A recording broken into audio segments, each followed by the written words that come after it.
Hello everyone, welcome back to my YouTube channel. Handball का code अभी मिल नहीं रहा है, थोड़ी सी दिक्कत आ रही है। मैंने एप्लीकेशन दी है अपनी लिख के, और अभी उसका रिस्पांस मुझे मिलेगा कुछ दिनों में। तो उसके बाद एक टाइम मेरे को दिया जाएगा कि इस टाइम पे आप प्रैक्टिस कर सकते हैं और जो भी आपने करना है हैंडबॉल कोर्ट में वो कर सकते हैं। तो उस वजह से अभी थोड़ी सी दिक्कत आ रही है। बट हैंडबॉल सिर्फ हैंडबॉल कोर्ट में नहीं खेली जाती, बट उसके लिए आपको कुछ और भी करना पड़ता है। और जो हमारा 40% वर्कआउट होता है जब हम हैंडबॉल खेलते हैं, और जब हमने हैंडबॉल के लिए अगर तैयारी करनी है ये अच्छे लेवल पे, तो उसमें 40% वर्कआउट जो होगा वो होगा हमारे जिम में। तो आप अगर आप जिम जाते हो तो बहुत अच्छा है, बट अगर आप जिम नहीं जाते और आपने जिम ज्वाइन करना है या आपने नहीं भी जिम ज्वाइन करना तो भी कोई दिक्कत नहीं है। आपके पास आपके पास सिर्फ एक रॉड और दो डंबल्स और कुछ वेट होना चाहिए, जिसके साथ आप एक्सरसाइज कर सकते हो, या कुछ ऐसी जो कि आपको स्ट्रेंथ में डेवलप करेगी, आपकी स्ट्रेंथ डेवलप करेगी और आपको हैंडबॉल के लिए और फिट एंड हेल्दी बनाएगी।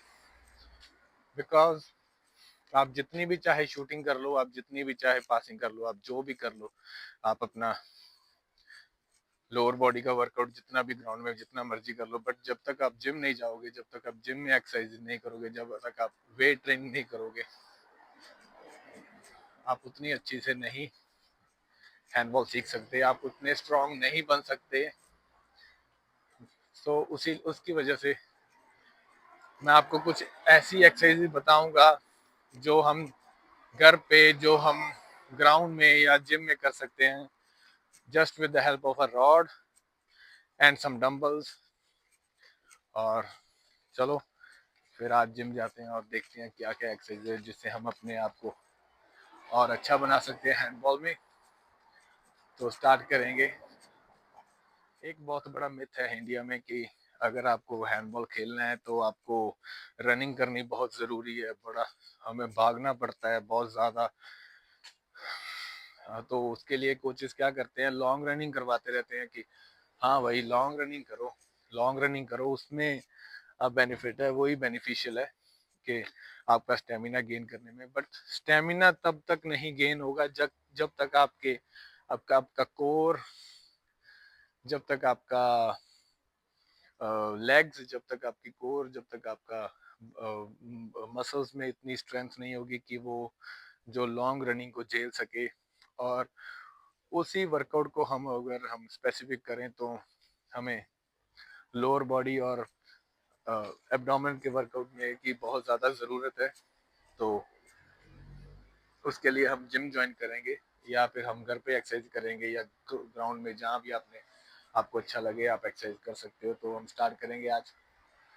तो लेट्स गो। ये मेरा जिम है और इसको एंट्री के लिए मेरे को मेरे फ़ोन में क्यूआर कोड स्कैन करना पड़ेगा। तो मैं स्कैन करता हूँ। तो फाइनली हम जिम में आ गए हैं और अभी हम अपना वर्कआउट स्टार्ट करेंगे। तो पहले मैं बता दूं कि हम अपना वर्कआउट वीकली के हिसाब से हम अपना चेंज करेंगे और एवरी डे एक ही मसल की एक्सरसाइज करेंगे, उससे ज़्यादा नहीं। स्टार्ट करें तो मंडे चेस्ट हो गई, उसके बाद ट्यूसडे बैक हो गई, और फिर उसके बाद वेंसडे हमेशा ही लेग डे होना चाहिए। और फिर उसके बाद थर्सडे आ गया तो थर्सडे हम शोल्डर्स की एक्सरसाइज कर सकते हैं। फ्राइडे जो आ गया वो बाइसेप ट्राइसेप की एक्सरसाइज कर सकते हैं, और सैटरडे फिर लेग की एक्सरसाइज कर सकते हैं। तो ये एक पैटर्न बन जाएगा, और ये अब हमको 4 से 5 वीक ऐसे ही कंटिन्यू करना होगा ताकि हम अपनी स्ट्रेंथ को डेवलप कर सके, जिसकी वजह से जिसके साथ हम और भी अच्छा परफॉर्मेंस दे सकें और हम अपने जो लिफ्टिंग पावर है उसको भी इंक्रीज कर सकें। जो बाकी की एक्सरसाइज जो हमारी कोर वर्कआउट होगा वो ऑलमोस्ट एवरीडे होगा, एवरीडे हम कोर वर्कआउट करेंगे, जिसकी वजह से हम अपनी कोर को जल्दी स्ट्रॉन्ग कर सकेंगे और हमारी रूट पावर है उसको हम इंक्रीज कर सकें, और जो हमारी एनर्जी फ्लो है वो पैर से लेके और ऊपर बाजू तक, आर्म्स तक एक प्रॉपर सीक्वेंस में फ्लो करने लग जाए। बिकॉज कभी कभी क्या होता है, हम अपनी अपर बॉडी और लोअर बॉडी को बहुत स्ट्रॉन्ग कर लेते हैं, बट जो कोर होती है वो वीक रह जाती है, जिस वजह से इंजरी के चांसेस ज्यादा होते हैं। क्योंकि जो कोर है, कोर का मतलब ही क्या होता है, जो सेंटर पॉइंट है, तो अगर हम सेंटर पॉइंट अपना स्ट्रांग करेंगे तो बाकी मसल्स ऑब्वियसली इजीली स्ट्रांग हो जाएंगे, बट अगर हमारी जो रूट्स, जो हमारी जड़ें हैं वो अभी वीक रह जाएगी तो बाकी मसल्स काफ़ी उसमें दिक्कत आती है बहुत।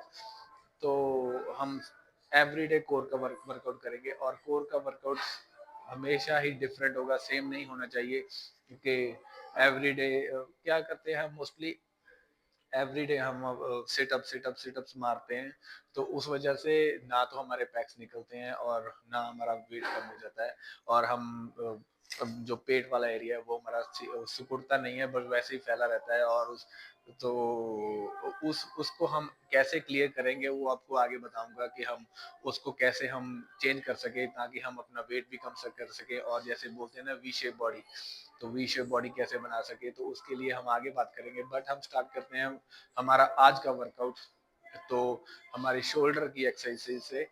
तो चलो शुरू करते हैं, आपका ज़्यादा टाइम वेस्ट ना करते हुए। मैं इसलिए समझाता हूँ ज़्यादा बातें, क्योंकि अगर हम कुछ कर रहे हैं तो उसका आपको पता होना चाहिए कि ये मैं क्यों कर रहा हूँ, ये किस वजह से कर रहा हूँ, और अगर हम जो नहीं कर रहे वो क्यों नहीं कर रहा। तो थोड़ा सा मेरी लंबी वीडियो इसलिए हो जाती है क्योंकि मैं ज़्यादा बोलता हूँ, क्योंकि मेरे अगर मैं नहीं समझाऊंगा तो नहीं कोई समझेगा, और विद प्रॉपर रीजनिंग अगर मैं आपको समझाऊं तो आपको आपके दिमाग में भी पड़ेगी, और अच्छे से करोगे एक्सरसाइज कि हाँ इस वजह से मैं कर रहा हूँ और ये मेरे लिए बेनिफिशियल है। तो चलिए शुरू करते हैं अभी। अब हम हमारी एक्सरसाइजेस, तो let's start with the shoulders today. आज आज ट्यूसडे है, बट कोई बात नहीं, धीरे धीरे मैं मंडे से दोबारा से आपको एक फ्लो में वर्कआउट शुरू कर स्टार्ट करूंगा। तो आज हम शोल्डर्स की एक्सरसाइज करेंगे, तो लेट्स स्टार्ट।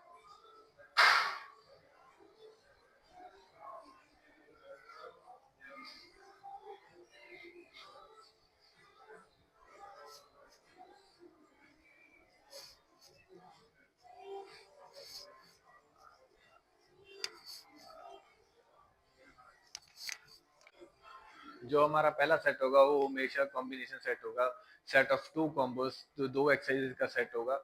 तो उसके बाद हम चेंज करानी है, 4 सेट और 10 से 12 रेपिटेशन इसको लगानी है।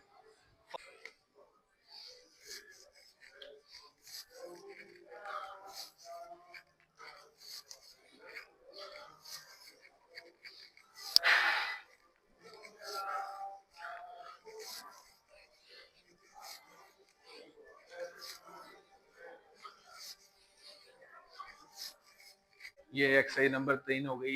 इसको आपको फिर से 4 सेट करने हैं, आपको हर एक्सरसाइज के 4 4 सेट करने हैं और 10 से 12 रेपिटेशन करने हैं। 4 सेट से क्या होता है कि आप में एनर्जी, आप में स्ट्रेंथ गेन होगी, और अगर आप 10 से 12 रेपिटेशन लगाओगे तो आपके लिए उतना ही ज्यादा फायदा है। 8 तो मिनिमम लगाने ही चाहिए, बट अगर आप 10 से 12 लगाओगे तो आपका ज्यादा।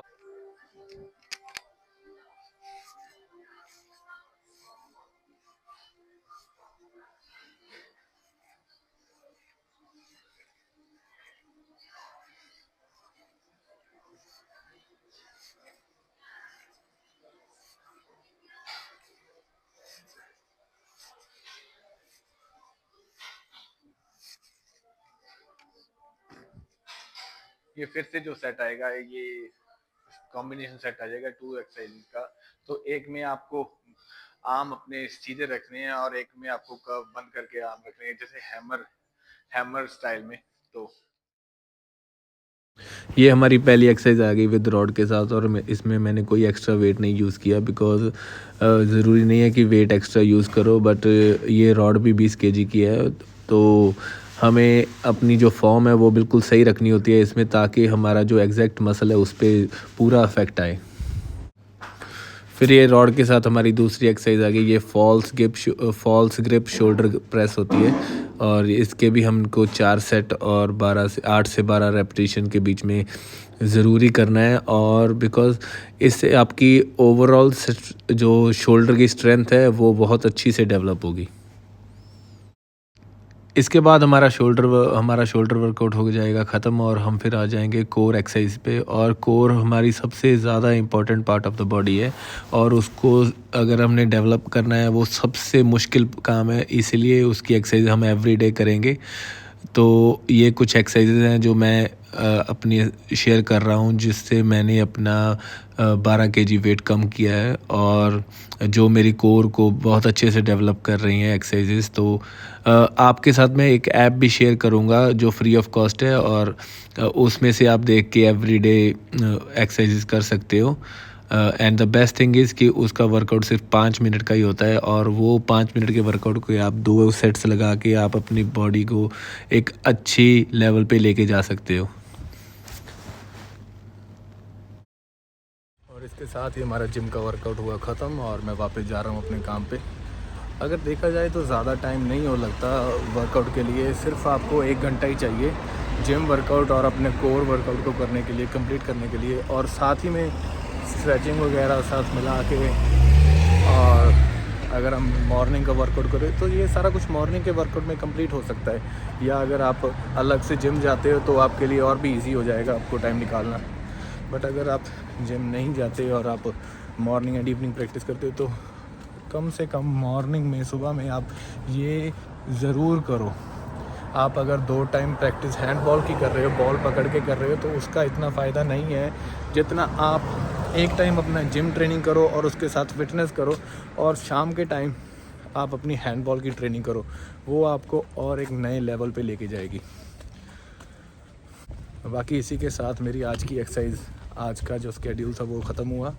तो आपको अभी एवरीडे हम जिम का वर्कआउट करेंगे, और जिस दिन भी अगर कल या परसों या जब भी हमें हमारा ग्राउंड का क्लियर आउट हो गया तो मैं श्योरली दोपहर में जाके वीडियोस वगैरह बना के आपको दिखाऊंगा कि कैसे हम इधर ट्रेनिंग करते हैं हैंड बॉल की, और इंडिया और इधर में क्या डिफरेंस है, और हम जो ट्रेनिंग को कैसे हम और सुधार सकते हैं, क्या क्या एक्सरसाइजेज हमें लगेगी, हमें चाहिए, जो इम्पोर्टेंट है और हमें करनी चाहिए रेगुलर बेसिस पे, जिस वजह से हम अपनी हैंड बॉल को और इम्प्रूव कर सकते हैं। तो मैं आपको बताऊंगा ज़रूर।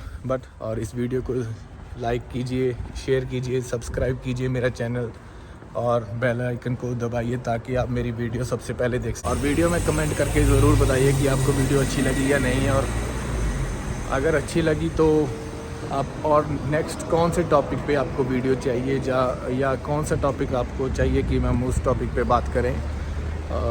क्या पता मैं ऐसे ही आपकी कई प्रॉब्लम्स का सलूशन दे सकूं, आपके कई कन्फ्यूज़न को दूर कर सकूं हैंड बॉल के रिगार्डिंग। तो thank you for being on my channel, and जल्दी मिलते हैं नेक्स्ट वीडियो के साथ। Thank you.